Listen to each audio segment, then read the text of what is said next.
Good morning. Good morning. Garry. It's so nice to see you again here in the spring, March 23rd.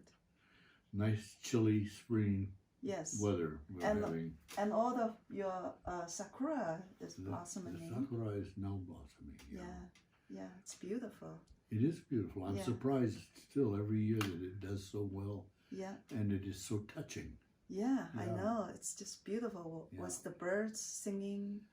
Oh, they really well. I don't know if they ever sing in it, but they sure They're singing. run through it. Yes. And did you say yesterday is the first day that all the flowers are blossoming? That's what I estimated. That all the potential flowers were in bloom. Wow. In California? No, in this tree. In this tree? Oh my God. I didn't realize that. Did you plant this tree? Yes. How many years ago? 45 years ago. Wow. Jeez. How long can the tree last? I'll let you know. Okay. You're so funny. So today we're going to talk about the poetry, Garry's poetry community, and poetry as a survival skill. Oh yes. And poetry as a community. So yes, it's all yours. I would love to hear. No, it's all yours. Okay. We are forming a small poetry community, but I would love to hear the stories from old time. The poetry, how you started your poetry. I read your little essay, the memoir, and you talk about Lomax listening to Leadbelly and other folk singers of that era. Right. Yeah. Right. That Lomax had recorded. Right. Yeah. Yeah. So that's getting back to about 1954, 55. Yeah. When I was living in Portland, Oregon. Mm-hmm. Yeah. And the beginning of my involvement with poetry was actually, goes back to childhood. Okay. Where we always had some poetry around the house and talked about it a little bit, but not much. And I barely remember what we read when I was a boy. But I think in high school, reading the standard American semi-classical poets of the 19th and early 20th century,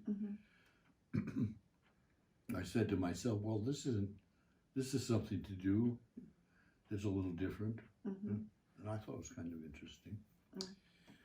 But I wasn't really taken by it terribly at all. And then I came down and started at Berkeley. Well, actually, I worked on work crews of various carpentry and labor for a year or so. Right.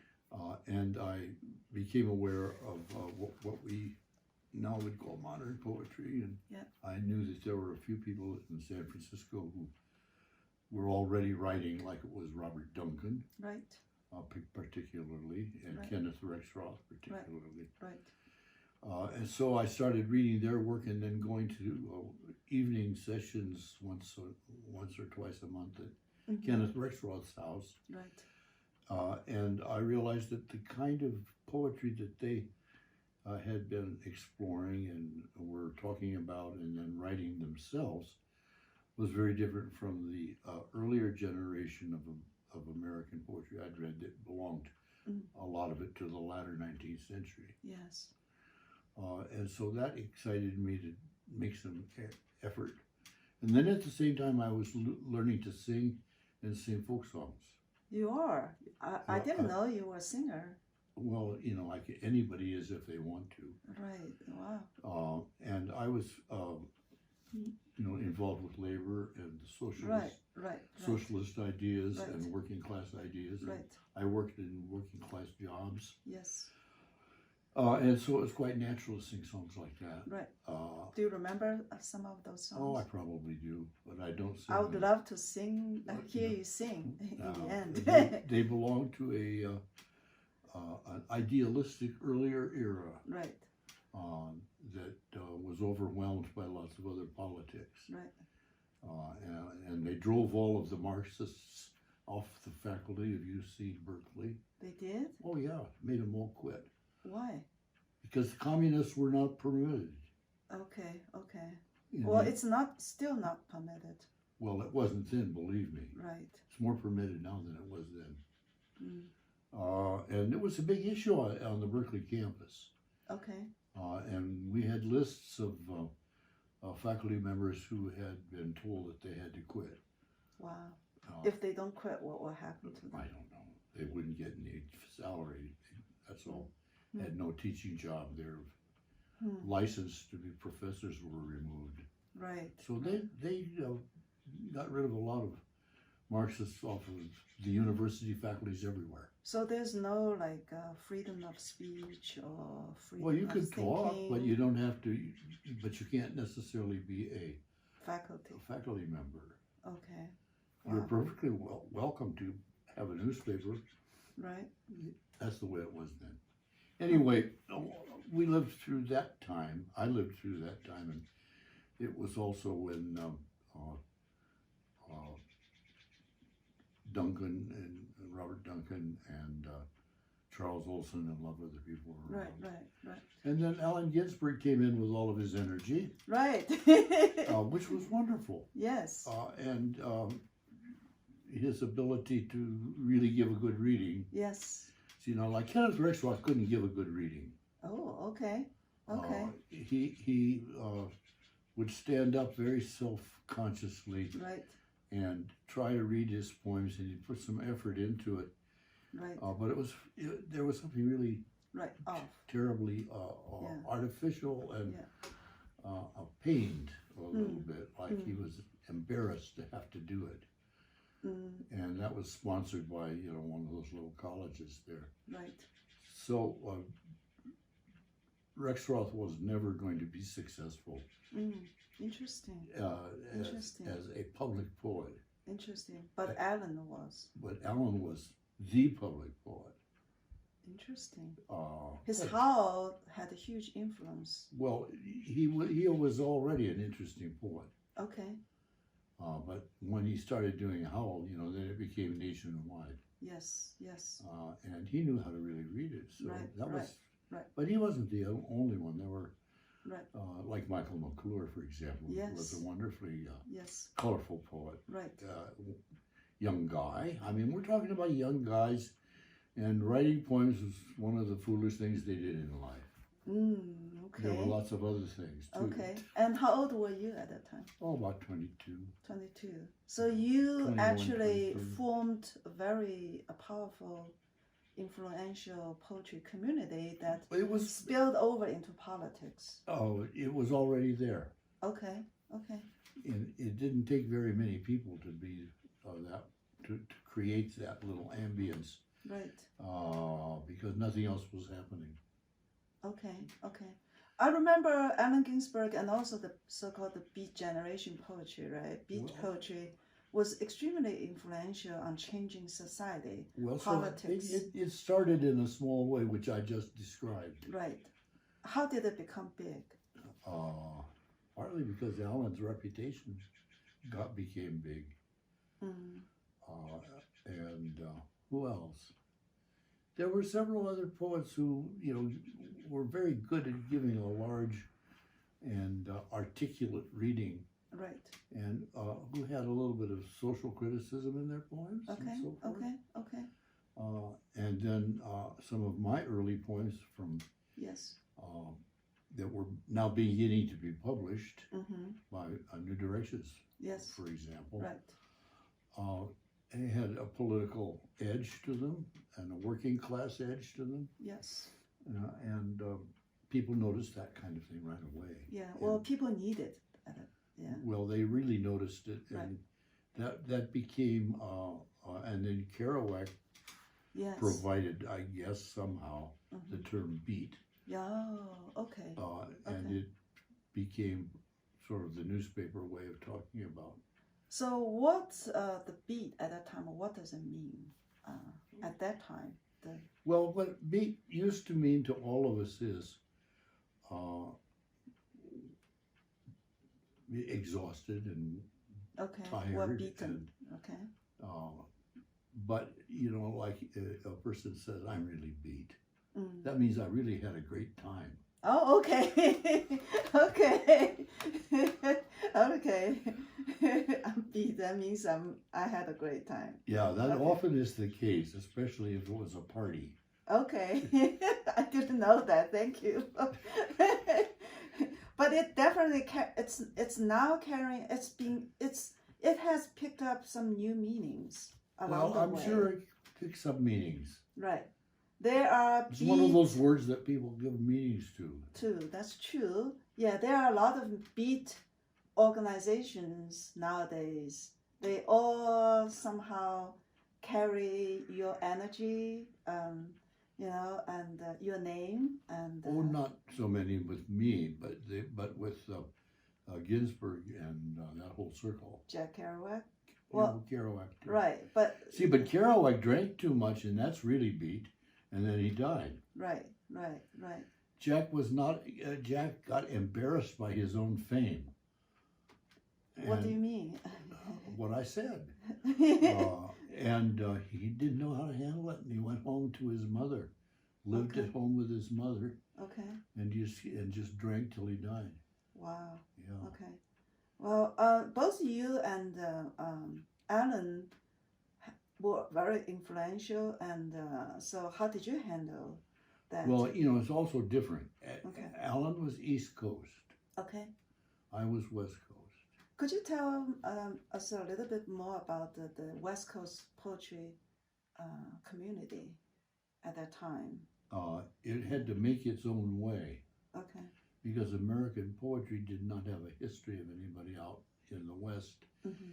except some of these guys whose names I never remember, but that were basically writing poems that had even verses and rhymes, and were cheerful accounts of being in the West. Okay. Okay. And romanticizing it, Oh, okay. romanticizing the West. Right. And we're pretty formalistically predictable, and they rhymed and they had. Right. So, and that was true of the early generation of songs. But then you mentioned the Lomaxes. Mm-hmm. The other thing that touched me and some of my comrades was the folk singing tradition that was started, so to speak, by the Lomaxes, which explored and engineered the work songs of the South. Right. And the Southeast into songs that we learned in college, that we sang with each other. And they were not, you know, taught in school, Right. but belonged to the pro-working class societies and clubs and groups that were around a lot in the cities and in the universities and colleges. And it was where Lead Belly was well known and was highly respected and admired. Yeah. And a number of others. And so that had an influence, a big influence for a while. Okay. And, you know, it's something that we still appreciate. I taught Lead Belly the poem, the book made by a modern poet, Taimba, and I taught that book many times. What's the book? It's called Lead Belly. Called what? Lead Belly. Oh, Lead Belly. Yeah. He was one of the singers. Yeah, he's one of the singers that Lomax recorded. Actually, Right. Lomax got him out of prison. Yes. And there's actually a song that he sang to the governor to plead for his freedom.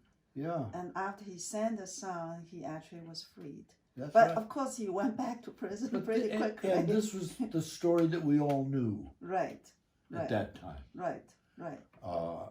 And a lot of people still remember it, but the younger poets don't know anything about that Right. today. Right. They wouldn't know very much about that. Talking about the younger poets and the younger nowadays, the poetry community, right? Can you make a little bit comment? What do you think?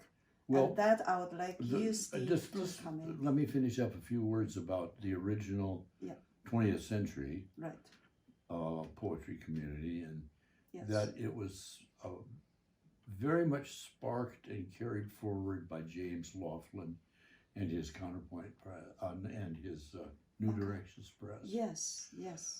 And he had gone over to France and met a number of those poets and the French poets too. Right. And then he also wrote poetry, but he was a very modest person, big, tall, modest man. And he said, well, I never was a very good poet. But he really took he created he created poetry community. He published things. Yes. He published my first book. Rip Rap? Cold Mountain? I think that was first published. Wow. By I'd have to look it up, but by New Directions, or I think I have that book. Or the very next book. A couple of my early books were in New Directions. That's amazing. In the series. That's amazing. And who else did he publish? Oh, at that go time? Look. I know. I just want you to say it. I know how important New Direction is. That was very. I'm sure he published Allen Ginsberg. Oh, of course. Yeah. And Rex Charles. Right. Are you okay? No. We'll finish soon. Okay. I just have to I have to be careful of this arm. Yeah. I'll give you acupuncture. You better. I hope it helps. It will. Okay. So this is just all background. In 20th century, moving in toward the 21st century, which I recall, and there's a few other people who recall or who were part of it. And what's interesting to see is what will the new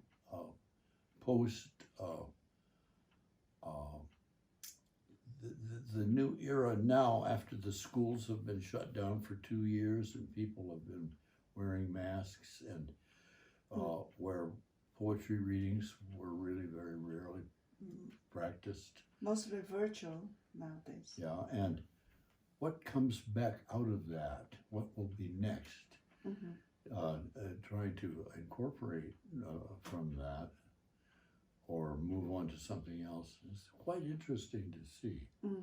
Right. And people are always looking, writers are always looking and experimenting with the line between poetry and prose. And it's hard to define, and yet sometimes you can see the difference. Or you can see where it is. Right. And I tend to like a somewhat formalistic poetry, so I do that from time to time. Okay. And right. And You're like your North Shore. That poem is quite traditional.